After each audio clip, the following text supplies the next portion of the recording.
ಪ್ರಮುಖ ಎ.ಬಿ.ಡಿ.ಎಂ ಕಾಂಪೊನೆಂಟ್ಗಳ ಮಾಡ್ಯೂಲ್ಗೆ ಸ್ವಾಗತ. ಈ ಮಾಡ್ಯೂಲ್ನಲ್ಲಿ ನೀವು ಎ.ಬಿ.ಡಿ.ಎಂ ಎಚ್.ಎಫ್.ಆರ್ ನ ಮುಂದಿನ ಪ್ರಮುಖ ಘಟಕಗಳ ಅಂಶದ ಬಗ್ಗೆ ಕಲಿಯುವಿರಿ. ಈ ಮಾಡ್ಯೂಲ್ನ ಅಂತ್ಯದ ವೇಳೆಗೆ ನೀವು ಆರೋಗ್ಯ ಸೌಲಭ್ಯ ನೋಂದಣಿಯನ್ನು ಅರ್ಥಮಾಡಿಕೊಳ್ಳುವಿರಿ ಮತ್ತು ಎಚ್.ಎಫ್.ಆರ್ ಗಾಗಿ ನೋಂದಣಿ ಪ್ರಕ್ರಿಯೆಯನ್ನು ಕಲಿಯುವಿರಿ.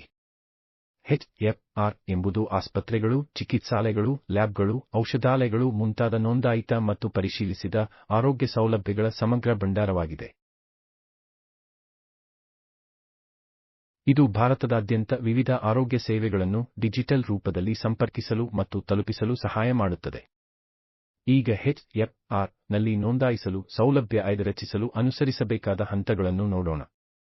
ಫೆಸಿಲಿಟಿಯನ್ನು ನೋಂದಾಯಿಸಲು ಫೆಸಿಲಿಟಿ ಎ.ಬಿ.ಡಿ.ಎಂ ಕರ್ವ್ ಗೆ ಭೇಟಿ ನೀಡಿ.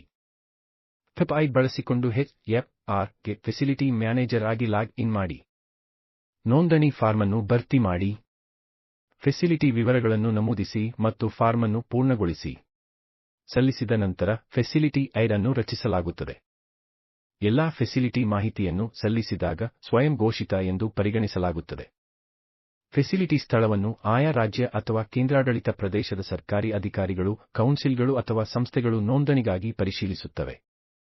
ಎಚ್.ಎಫ್.ಆರ್ ನಲ್ಲಿ ನೋಂದಣಿ ಪ್ರಕ್ರಿಯೆಯನ್ನು ಪ್ರಾರಂಭಿಸುವ ಮೊದಲು ತ್ವರಿತ ನೋಂದಣಿಗಾಗಿ ದಯವಿಟ್ಟು ಅಗತ್ಯ ದಾಖಲೆಗಳನ್ನು ನಿಮ್ಮ ಹತ್ತಿರವೇ ಇಟ್ಟುಕೊಳ್ಳಿ. ಆರೋಗ್ಯ ಕೇಂದ್ರಗಳ ಸ್ಪಷ್ಟವಾದ ಫೋಟೋ, ವಿಳಾಸದ ದೃಢೀಕರಣ, ಬಿಲ್ಡಿಂಗ್ ಛಾಯಾಚಿತ್ರ ಮತ್ತು ಬೋರ್ಡ್ ಛಾಯಾಚಿತ್ರ. ವಿಳಾಸ ಪುರಾವೆಯು ಸಿ ನೋಂದಣಿ ಪ್ರಮಾಣಪತ್ರ, ವಿದ್ಯುತ್ ಬಿಲ್, ನೀರಿನ ಬಿಲ್, ಲ್ಯಾಂಡ್ಲೈನ್ ದೂರವಾಣಿ ಬಿಲ್, ಬಾಡಿಗೆ ಒಪ್ಪಂದ, ಹಕ್ಕುಪತ್ರ, ಆಸ್ತಿ ಅಥವಾ ಭೂ ದಾಖಲೆಯನ್ನು ಒಳಗೊಂಡಿರಬಹುದು. ಆಯಾ ರಾಜ್ಯ ಅಥವಾ ಕೇಂದ್ರಾಡಳಿತ ಪ್ರದೇಶ ಪ್ರಾಧಿಕಾರಗಳು ಅಂಗೀಕರಿಸಿದ ಯಾವುದೇ ಇತರ ಪುರಾವೆ. ಇನ್ನಷ್ಟು ತಿಳಿದುಕೊಳ್ಳಲು ಲಿಂಕ್ಗೆ ಭೇಟಿ ನೀಡಿ.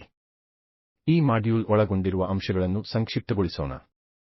ಎಚ್.ಎಫ್.ಆರ್ ಎಂಬುದು ಎ.ಬಿ.ಡಿ.ಎಂ ನಲ್ಲಿ ನೋಂದಾಯಿತ ಮತ್ತು ಪರಿಶೀಲಿಸಿದ ಆರೋಗ್ಯ ಸೌಲಭ್ಯಗಳ ಭಂಡಾರವಾಗಿದೆ. ಇದರಲ್ಲಿ ಆಸ್ಪತ್ರೆಗಳು, ಚಿಕಿತ್ಸಾಲಯಗಳು, ಲ್ಯಾಬ್ಗಳು, ಔಷಧಾಲಯಗಳು ಇತ್ಯಾದಿಗಳು ಸೇರಿವೆ. ಎ.ಬಿ.ಡಿ.ಎಂ ಬಗ್ಗೆ ಹೆಚ್ಚಿನ ಮಾಹಿತಿಗಾಗಿ ಎ.ಬಿ.ಡಿ.ಎಂ ವೆಬ್ಸೈಟ್ಗೆ ಭೇಟಿ ನೀಡಿ ಮತ್ತು ನಮ್ಮ ಸಾಮಾಜಿಕ ಜಾಲತಾಣ ಮಾಧ್ಯಮಗಳಲ್ಲಿ ನಮ್ಮನ್ನು ಅನುಸರಿಸಿ.